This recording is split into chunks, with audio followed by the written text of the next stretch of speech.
अस्सलाम वालेकुम नाज़रीन, प्रोग्राम ख़बर और तजिया के साथ मैं हूं आपका मेज़बान मुज़म्मिल सोहरवर्दी। आज हम ये प्रोग्राम बहुत ही गम के साथ कर रहे हैं क्योंकि मोहसिन पाकिस्तान डॉक्टर अब्दुल कदीर ख़ान साहब की वफ़ात हो गई है। उन्होंने पाकिस्तान को एटम बम दिया, एटम बम के खालिक थे। बतौर एक कौम हम उनको उनकी ज़िंदगी में वो तमाम नहीं दे सके एहतराम और उनका उस तरह रिगार्ड नहीं कर सके जैसे एक कौम के तौर पे हमें करना चाहिए था।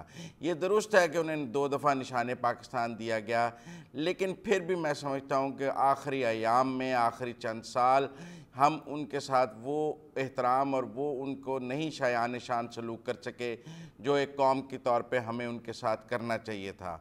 मोहसिन पाकिस्तान डॉक्टर अब्दुल कदीर ख़ान अब हमारे साथ नहीं हैं। वो पाकिस्तान को एटम बम देकर गए हैं, नाकाबिल तस्खीर बना कर गए हैं। हम सब उनके लिए दुआगो हैं। हमें यकीन है कि अल्लाह मियाँ उन्हें अपने पसंदीदा लोगों में रखेगा और आगे उनके लिए बहुत आसानियाँ पैदा होंगी। लेकिन बहैसियत कौम हमें भी सीखना है अपने मोहसिनों के साथ कैसे सलूक करना है, जिन्होंने कौम की खिदमत की है, जिन्होंने पाकिस्तान के लिए कुछ किया है, उनको कैसे रिगार्ड पेश करना है। सियासी लड़ाइयों में, पॉइंट स्कोरिंग में हमें अपनी कौम के मोहसिनों को भुलाना नहीं है, उनको पीछे नहीं करना है। डॉक्टर अब्दुल कदीर ख़ान की ज़िंदगी पाकिस्तान के हर शहरी के लिए रश्क के तौर पर है। हर बंदा डॉक्टर कदीर ख़ान बनना चाहेगा कि वो पाकिस्तान के लिए वो कुछ कर सके जो डॉक्टर कदीर ख़ान ने किया है। बहरहाल उनके लिए दुआ के साथ हम प्रोग्राम का आगाज़ करते हैं। लेकिन हमारे आज के मौज़ूआत में अफ़गानिस्तान में दाइश की बढ़ती हुई कार्रवाइयाँ, कतर में अमेरिका और तालिबान के मुज़ाकरात और पाकिस्तान और तहरीक तालिबान पाकिस्तान के मुज़ाकरात, ये सब इंटरलिंक्ड है। हमने सोचा था कि अफ़गानिस्तान में तालिबान के आने के बाद अमन आ जाएगा, लेकिन जिस तरह ज़बीउल्लाह मुजाहिद की वालदा की दुआ के मौके पर दाइश ने हमला किया, फिर जुमे में उन्होंने ख़ुदकुश हमला किया जिसमें सैकड़ों लोग जान से गए, उससे एक सवाल पैदा हुआ है कि क्या तालिबान वाकई अफ़गानिस्तान को अमन दे सकेंगे। फिर वहाँ के जो मसाइल हैं उनको अभी तक दुनिया के किसी मुल्क ने रिकग्नाइज़ नहीं किया है। ये दुरुस्त है कि अमेरिका उनके साथ कतर में बात कर रहा है, लेकिन उसमें भी अभी रिकग्निशन ऑन द टेबल नहीं है। इस सब पर हम आज बात करेंगे। हमारे साथ मौजूद होंगे दिफाई तजिया निगार, पहले हिस्से में ब्रिगेडियर रिटायर्ड गजनफर साहब, दूसरे हिस्से में हमारे साथ नवीद इलाही साहब भी मौजूद होंगे। तो पहले ब्रिगेडियर गजनफर साहब से बात शुरू करते हैं। अस्सलाम वालेकुम ब्रिगेडियर साहब। जी वालेकुम अस्सलाम साहब। ब्रिगेडियर साहब, डॉक्टर कदीर ख़ान साहब की डेथ हो गई, हम सब के लिए बहुत अफसोस है और हम उनके लिए दुआगो हैं। मुझे उम्मीद है आपकी ज़िंदगी में भी उनके लिए ज़रूर कहने के लिए कुछ होगा। कहने के लिए तो बहुत कुछ है और रोने के लिए भी बहुत कुछ है, क्योंकि इस किस्म के लोग रोज़ रोज़ पैदा नहीं होते। साइंसदान भी बहुत होंगे, मेट्रोलॉजिकल इंजीनियर्स भी बहुत होंगे और दुनिया में हैं और पहले भी रहे हैं। लेकिन पाकिस्तान के हवाले से जो सबसे अहम चीज़ आप देखेंगे, जो उनकी काबिलियत थी और ये जैसे वो हमको रिसर्च लेबॉर्ट्रीज में काम कर रहे थे और दुनिया की सबसे बड़ी जो लेटेस्ट टेक्नोलॉजी थी सेंट्रीफ्यूज मेथड, उसके ऊपर आप काम कर रहे थे। तो जुल्फ़िकार अली भुट्टो साहब ने उनको बुलाया, आप एक दफ़ा आके वापस चले गए, फिर उन्होंने उनको ख़त लिखा, आप तशरीफ लाए। उस टाइम फ्रेमवर्क में, जिस टाइम फ्रेमवर्क में मैं आपकी तवज्जो दिलाना चाहता हूँ, उस टाइम फ्रेमवर्क में जिस पाकिस्तान को एक ख़तरा पैदा हो गया था अपनी सिक्योरिटी के हिसाब से, और जुल्फ़िकार अली भुट्टो ने ये देखा था कि पाकिस्तान के जोग्राफिकल बॉर्डर्स और पाकिस्तान सिक्योरिटी इंडिया के खिलाफ अगर प्रोटेक्टेड रह सकती है तो उसके लिए आपको क्योंकि इंडिया ने एक्सपेरिमेंट किया है तो आपको भी न्यूक्लियर टेक्नोलॉजी डेवलप करनी होगी। ये उनका विजन था जिसके लिए उन्होंने डॉक्टर अब्दुल कदीर ख़ान को ख़त लिखा। और उस टाइम फ्रेमवर्क में जो डॉक्टर साहब ने काम शुरू किया और जिस कसमपुरसी की हालत में काम शुरू किया, तो मैं उस चीज़ का विटनेस हूँ जो कहूटा लेबॉर्ट्रीज को बनाया गया था। और कहूटा की जो जगह उन्होंने सेलेक्ट की वो नेचुरल तौर पे, जियोग्राफिकली तौर पे इतनी प्रोटेक्टेड जगह थी कि वहाँ पे डायरेक्ट किसी भी तरीके से, जिस तरह ईरान की फैसिलिटी को तबाह किया गया, इराक की फैसिलिटी को तबाह किया था, उस तरह कोई ऐसा रेड नहीं हो सकता था। और डॉक्टर कदीर ख़ान ने पर्सनली उसको सुपरवाइज किया, एक स्पेशल ऑर्गेनाइजेशन बनाई गई थी। ठीक है, लेकिन अब ये भी है कि वो जब बीमार थे तो कोई उनकी बीमार पुरसी के लिए भी नहीं गया, किसी ने उन्हें उनकी खैरियत भी दरियाफ़्त नहीं की, और आखिरी साल उनके जो हैं वो बहुत तन्हाई में गुज़रे, एक तरह से कैदोबंद में गुज़रे। ये भी इस कौम पर एक कर्ज ही रहेगा। ये मैं इसी तरफ आपको लेके आना चाहता था कि जिस हालत से, जिस तरीक़ाकार से उन्होंने पाकिस्तान की न्यूक्लियर फैसिलिटी को डेवलप किया, इस तरह बहुत कम लोग होते हैं जो इस तरह काम करते हैं। आप एक बहुत दर्दमंद इंसान थे। उन्होंने उसके बाद अभी भी लाहौर में भी बाकी जगहों पे एक अनमोल research centre, cancer research centre काम कर रहा है। इसके अलावा बहुत सारे खैराती इदारों पे उन्होंने तवज्जो भी दी, उनको सुपरविजन भी करते थे। बहुत हलीम तबीयत के इंसान थे। लेकिन हम लोगों ने, जो हम लोगों की बात नहीं करता, लोग उनसे बहुत मोहब्बत आज भी करते हैं, उनके लिए दुआएं भी हो रही हैं, उनके लिए न्याज़ें भी दी गई, उनके लिए मस्जिदों में दुआ की गई। लेकिन जो हमारी अनकंसर्न लीडरशिप है डिफरेंट लेवल्स पे, जो पॉलिटिकल पॉइंट स्कोरिंग में एक दूसरे को बुरा भला कहने में तो लगी रहती है, लेकिन जहां जाके चल के लोगों की खैरियत दरियाफ्त करना होती है। मैं एक आर्टिकल पढ़ रहा था, इसी 1 सितंबर डाउन में आया था, 1 सितंबर का, जिसमें डॉक्टर कदीर खान ने शिकायत की थी कि मुझसे किसी हुकूमती अहदेदार ने या प्राइम मिनिस्टर इमरान खान ने, प्राइम मिनिस्टर इमरान खान को क्या प्रॉब्लम थी अगर उनकी तकलीफ, उनकी तबीयत पता कर लेते। He is the leader of Pakistan, वो गवर्नमेंट के हेड है। बहुत दुख की बात है, दुख की बात। हमें मेरा ख्याल एज ए लीडर शर्म आनी चाहिए इस चीज पे। अगर आप लीडर है ना, तो you should be ashamed of yourself कि आपने मोहसिन पाकिस्तान को किसी, आज आप सारे ट्वीट कर रहे हैं, डिफेंस मिनिस्टर ने भी ट्वीट कर दिया, सोया हुआ था डिफेंस मिनिस्टर जब वो बीमार थे। What was he doing? उसको कौन सा ऐसा काम है जिसने उसको रोका कि वो डॉक्टर कदीर खान की तबीयत दरियाफ्त न करे? क्या कर रहे हैं आप? डिलीवर क्या कर रहे हैं? आप बहुत मसरूफ थे तो आप डॉक्टर कदीर खान की तबीयत नहीं बता। ब्रिगेडियर साहब, मैं और आप बहुत कम सेम पेज पे हुए हैं, लेकिन मैं और आप आज सेम पेज पर हैं इसके ऊपर। हमने बहुत कम एग्री किया है, लेकिन आज हम इस पॉइंट पर दोनों एक ही एग्री कर रहे हैं, और मेरा ख्याल है पूरी कौम एग्री कर रही है। लेकिन प्रोग्राम के अगले हिस्से में ये कतर में क्या हो रहा है, ब्रिगेडियर साहब ज़रा बयान करेंगे? फिर अफगानिस्तान का भी पूछ लेता हूँ, ये कतर का एजेंडा क्या है? असल में कतर और अफगानिस्तान तो इंटर रिलेटेड है ना। देखिए, अफगानिस्तान में जो कुछ भी हो रहा है वो कतर के थ्रू जो आपके पास आता है, वो सिर्फ तालिबान से रिलेटेड नहीं है या अफगानिस्तान से रिलेटेड नहीं है, ये याद रखिएगा। अमेरिका की एक स्ट्रैटेजी है इस खित्ते के लिए, एक स्ट्रैटेजी थी, एक स्ट्रैटेजी आज भी है, और वो उसको कंटिन्यू रखेंगे। वो जियोपॉलिटिकल लेवल पे भी है, वो जियो इकोनॉमिक लेवल पे भी है, वो कॉमर्स के लेवल पे भी है, वो कनेक्टिविटी के लेवल पे भी है। अब बुनियादी तौर पे तो अमेरिका की कोशिश है कि किसी ना किसी तरह से वो जियोपॉलिटिकली और जियो इकोनॉमिकली चाइना को के खिलाफ काम करे और चाइना को आउट करे उन तरीक़े का, उन प्रोजेक्ट से जो चाइना अंडरटेक करने की कोशिश कर रहा। उसमें तो आपके ख्याल में कतर में तालिबान को ये मनाया जा रहा है कि वो चाइना के कैंप में ना जाएं? असल में ये सारी स्ट्रेटजी है ना, क्योंकि यूनाइटेड स्टेट जब तक अफगानिस्तान में था तो ये साउथ सेंट्रल एशियन रीजन जो है, यहाँ पे रहते हुए वो वेस्ट एशिया में, साउथ एशिया में, ईस्ट एशिया में उसका इन्फ्लुएंस जो है वो बढ़ता जाता था। अब बगैर बताए वो वहाँ से निकल गया और चला गया। उसके साथ साथ उसकी पॉलिसी जो आप देखिए, जो पाकिस्तान के खिलाफ वो कर रहा है, ईरान के खिलाफ जिस तरह वो बयान जारी है, पाकिस्तान के खिलाफ बयान जारी, उसका जो होल्ड था इस खित्ते में वो उसकी अपनी विड्रॉल से बहुत हद तक वीकन हो गया। ठीक है, इसका मतलब है जो अमेरिका की इमदाद या रिकग्निशन है फॉर तालिबान, वो मशरूत है कि वो चीन से फासला और चीनी मुफादात का तहफ़्फ़ुज़ ना करें। इसीलिए कतर में मुज़ाकरात हो रहे हैं इस नुक्ते पे। ये तो बात की बात है ना।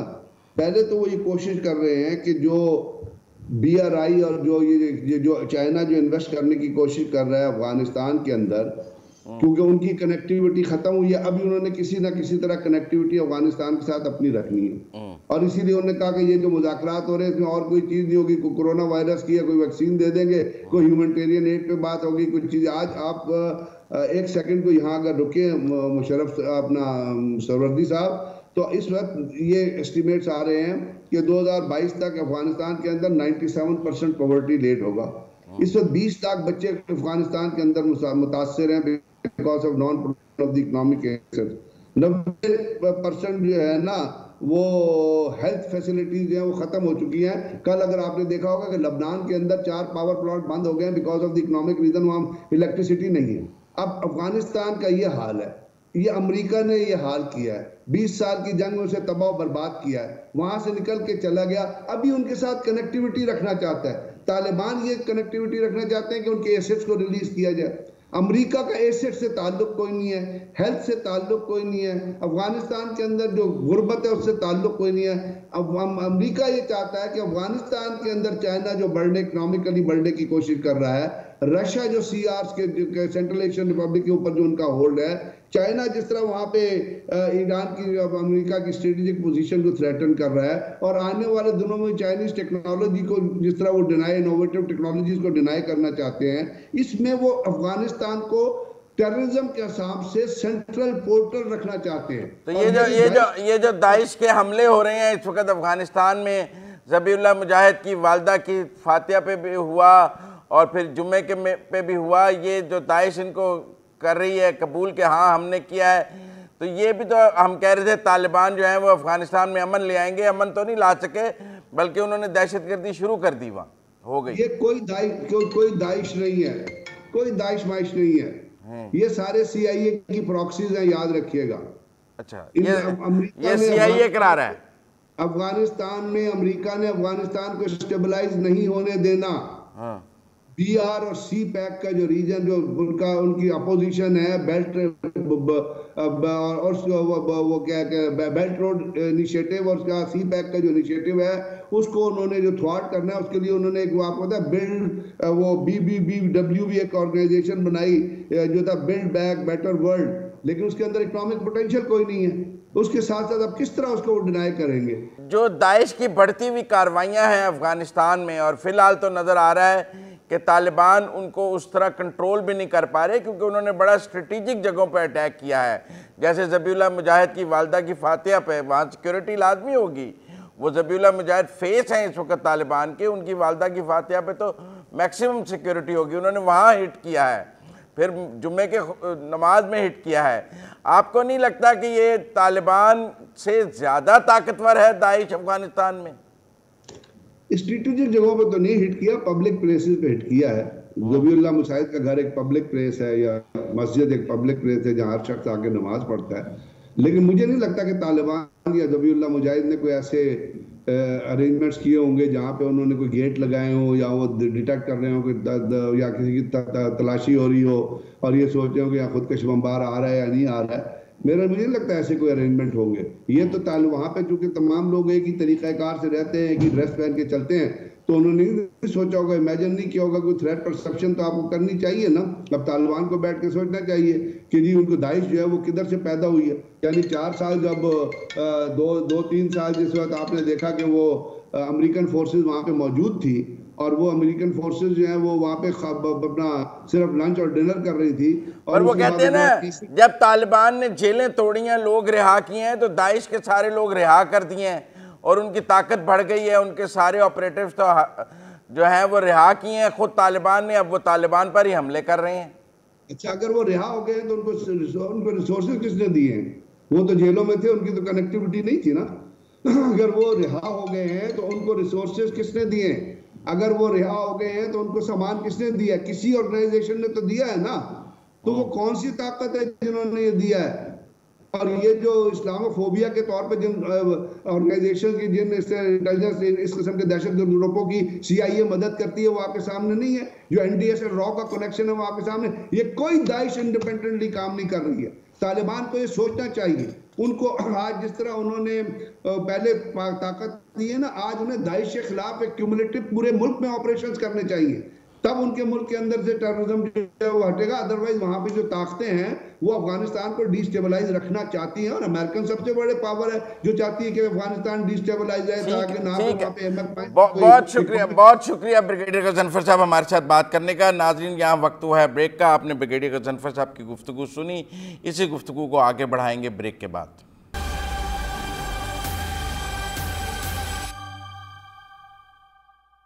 ब्रेक के बाद खुशामदीद नाज़रीन। हम आज बात कर रहे हैं, एक तो डॉक्टर कदीर साहब की वफ़ात पर बात की, ब्रिगेडियर गजनफ़र अली साहब भी मेरे साथ ब्रेक के पहले प्रोग्राम के पहले हिस्से में मुत्तफ़िक थे कि उनके साथ पाकिस्तान में वो शायान शान सलूक हम आखिरी अयाम में नहीं कर सकते जो उनका हक़ था कोई हम, और बतौर कौम आज सब उनसे ताज़ियत कर रहे हैं, लेकिन वज़ीर आज़म से लेकर सब कोई भी उनकी अयादत के लिए या उन्हें फूलों का गुलदस्ता भेजने के लिए उनकी बीमारी में नहीं जा सका।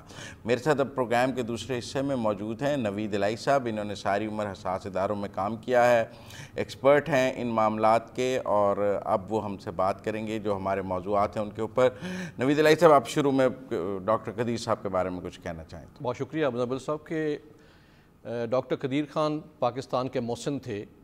उन्होंने जो पाकिस्तान की दिफा के लिए काम किया है शायद उसको कभी ना बुलाया जा सके, लेकिन आपने ये ठीक फरमाया कि आखिरी चंद सालों में हमने उनके साथ वो रवैया इख्तियार ना किया। जब मैं हम कहूँगा तो चंद साहिब इक़्तिदार जो अब नहीं हैं, उन्होंने ऐसा रवैया इख्तियार किया जिससे उनको भी दुख हुआ और कौम को भी दुख हुआ। तो मैं इस वक्त ये कहूँगा कि हमारा तमाम कौम गमज़दा है। गवर्नमेंट को ये चाहिए कि उनके लिए 3 दिन का कम से कम शोक का ऐलान करें और परचम को सरनगू करें, ताकि उनका आखिरी जो दिन है उनके लिए एहतराम। अच्छा नवीद इलाही साहब, प्रोग्राम के कतर में जो मुज़ाकरात हो रहे हैं इस वक्त, कतर, तालिबान, अमेरिका, उनको आप कैसे देख रहे हैं? हमने प्रोग्राम के पहले हिस्से में बात की है ब्रिगेडियर गजनफ़र अली साहब से। उनका मौक़िफ़ था कि अमेरिका तालिबान पर प्रेशर डाल रहा है कि अगर हमसे एड लेनी है, रिज़र्व्स अपने छुड़ाने हैं, या हमसे वहाँ पे गुर्बत बहुत ज़्यादा है, उनके पास खाने को चीज़ें नहीं हैं, तो उसके लिए चीन से फ़ैसला पैदा करे, CPEC से दूर रहे, चीन के इकनॉमिक एजेंडे से दूर रहे, फिर ही वो तालिबान और अमेरिका के दरमियान रास्ते पैदा हो सकते हैं। इस बुनियाद पर बात हो। जी पहली बात तो ये है कि जब से अफ़गान तालिबान हुकूमत में आए हैं, पहली दफ़ा हुआ है कि अमेरिका और उनके आपस में मुज़ाकरात हो रहे हैं इस लेवल पे, और दोनों अपना अपना एजेंडा लेके कतर आए हैं। अमेरिकन एजेंडा ये है कि जो बज़ाहिर उन्होंने कहा 4 पॉइंट्स पे बात करनी थी, कि एक तो ये कि जो अमेरिकन सिटीज़न्स और अफ़गान जिनको इनखला करना था उसकी रफ़्तार तेज़ की जाए। सेकेंडली वो चाह रहे हैं कि इंक्लूसिव गवर्नमेंट के लिए दबाव डाला जाए तालिबान पे, और थर्डली जो ख़वातीन के हकूक़ हैं या इंसानी हकूक़ हैं उसके लिए उनको कहा जाए। और चाहता ये कि जो एकॉर्ड उन्होंने किया था, एग्रीमेंट आपस में किया था, उस पर भी दोबारा बात की जाए कि क्या उसकी वायलेशन तो नहीं हो रही। तो जो बात है कि अमेरिका ने और इनका अपना एजेंडा, तालिबान का मेन एजेंडा उनका ये था। तालिबान के एजेंडे के पॉइंट्स भी बता दें। जी, उनका मेन पॉइंट ये था कि उनके जो रिज़र्व्स हैं, सेंट्रल बैंक के रिज़र्व्स हैं, 9 बिलियन वो रिलीज़ किया जाए। कोई 10 बिलियन के करीब जो भी रिज़र्व्स हैं वो रिलीज़ किया जाए, क्योंकि वहाँ पे उनको उसकी ज़रूरत है। और साथ ही सुनने में ये आया था कि कुछ ऐसे मसाइल भी हैं छोटे लेकिन सीरियस नेचर के, जैसे उनकी इंटीरियर मिनिस्टर सराजुद्दीन हक्कानी, वो अभी तक डेजिग्नेटेड टेररिस्ट लिस्ट पे मौजूद हैं, उनका नाम हटाया जाए और इस तरह की चीज़ें।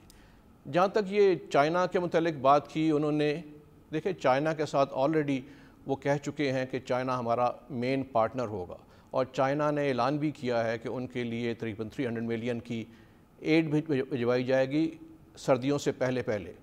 और जो कोविड का वैक्सीनेशन के लिए अमेरिका ने कहा है, चाइना ऑलरेडी वो भी कमिट कर चुका हुआ है। तो मेरा ख्याल है कि ज़ाहिर है जहाँ पे वैक्यूम पैदा होगा, 40 साल से 2 सुपर पावर्स यहाँ पे गालिब रही हैं, उनका असर रहा है। जब उन्होंने ये जगह छोड़ी है तो तीसरी पावर वहाँ पे अपना इन्फ्लुएंस लेके आएगी, और इस बात का अमेरिका को बखूबी इदराक है, तो उसको भी वो काउंटर करना चाह रहे होंगे। तो आपके ख्याल में जो American agenda on the tables है और एक American agenda under the table है, ऑन दी टेबल्स तो वो 4 नकात हैं जो आपने बता दिए, और अंडर दी टेबल वो है कि चीन से दूर रहें। जी, हमेशा ये होता है कि जब आप बात कर रहे होते हैं तो आपके अंडरलाइंग ऑब्जेक्टिव्स भी होते हैं, उनको भी साथ साथ उन्होंने। अच्छा, अब दूसरी बात यह है कि जो अफ़गानिस्तान में दाइश की कार्रवाइयाँ हैं, क्योंकि हमें तो यही बताया गया कि जब तालिबान आएंगे तो अमन हो जाएगा, जब तालिबान आएंगे तो पूरे वहाँ पे तो उसके बाद कोई वो मिसाली अमन होगा, ना चोरी होगी ना डकैती होगी। लेकिन अब हम देख रहे हैं खुदकुश हमले देख रहे हैं और दहशतगर्दी की कार्रवाइयाँ देख रहे हैं। अमन और बड़ी इंपॉर्टेंट जगहों पे ज़बीउल्लाह मुजाहिद साहब की वालदा की फातह पे जुम्मे के नमाज़ों में, तो आप समझते हैं कि तालिबान से ज़्यादा ताकतवर है दाइश अफ़गानिस्तान में? देखिए, अगर आप कंपैरिजन करें तालिबान के पहले दौर का 96 से 2001 तक का, उस वक्त अल-कायदा जैसी जो इंटरनेशनल ऑर्गेनाइजेशंस थी वो उनके साथ थीं। अब ये नई एक ऑर्गेनाइजेशंस पैदा हो गई हैं और ये एक बड़ा चैलेंज होगा तालिबान के लिए। और तकरीबन 2011-12 से दाइश के या IS जो खुरासान जिसको कहते हैं उसके फुटप्रिंट्स अफ़गानिस्तान में मौजूद हैं और ये ग्रेजुअली 2015 में बहुत विजिबल हो गए और बहुत पावरफुल हो गए। और इसमें आप ये देखिए कि अभी रिसेंटली जब इन्होंने तालिबान ने गलबा हासिल करना शुरू किया सारे अफ़गानिस्तान पे, तो इन्होंने जगह जगह जेलें भी ओपन कर दी और उन जेलों में से जो कैदी बहुत बड़ी तादाद दाइश की और TTP की भी रिहा कर दी गई। अगरचे कहा जाता है, जून की एक रिपोर्ट है 2021 की, कि तादाद इस वक्त दाइश की अफ़गानिस्तान में तकरीबन 1500 से 2000 है, लेकिन जेल तोड़ने के बाद ये तादाद 6-7 हज़ार तक हो गई होगी। और इस तरह की कार्रवाइयाँ करने के लिए बहुत बड़ी तादाद है और ये बहुत बड़ा चैलेंज होगा, ना सिर्फ अफ़गानिस्तान के लिए बल्कि पाकिस्तान के लिए भी, इसलिए कि दाइश चूँकि एक इंटरनेशनल एजेंडा भी रखती है और सेक्टेरियन नेचर का भी टेररिज्म है। अभी जो कंदूज में हमला हुआ वो बेसिकली एक दूसरे सेक्ट पे हमला किया गया, अहले तशीब पे हमला किया गया, अहले तशीब पे हमला किया गया। और तीसरा उसका डायमेंशन जो ब्रिगेडियर साहब कह रहे थे कि इसमें फॉरेन एजेंसीज़ का हाथ है, फॉरेन पावर्स का हाथ है, इंडिया का या अमेरिका का हाथ है। तो ये कहा जा रहा है कि जो खुदकुश हमला करने वाला था वो चाइनीज़ विगर था, उसने हमला किया है वहाँ पे।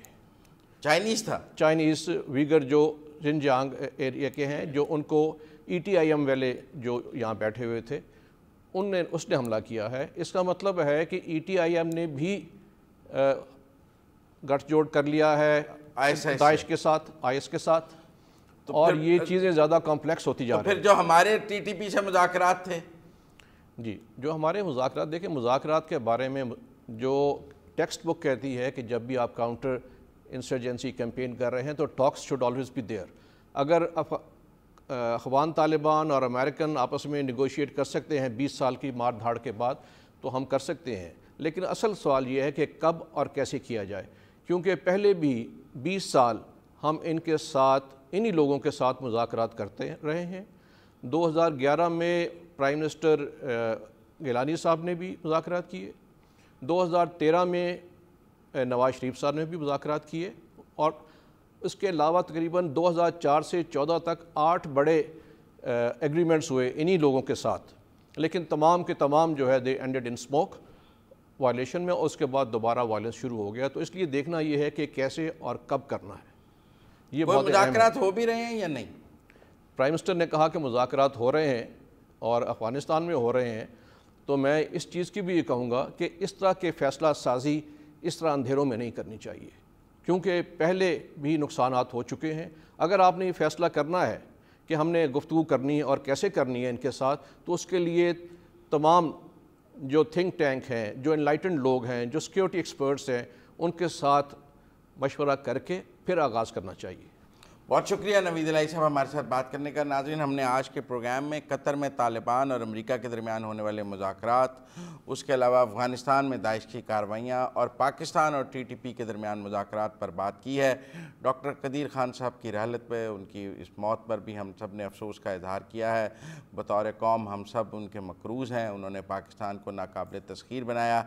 बहरहाल आज तक के लिए इतना ही। अपने मेज़बान मुजम्मिल सोहरवर्दी को ख़बर और तज्ज़िया से इजाज़त दीजिए। अल्लाह हाफ़िज़।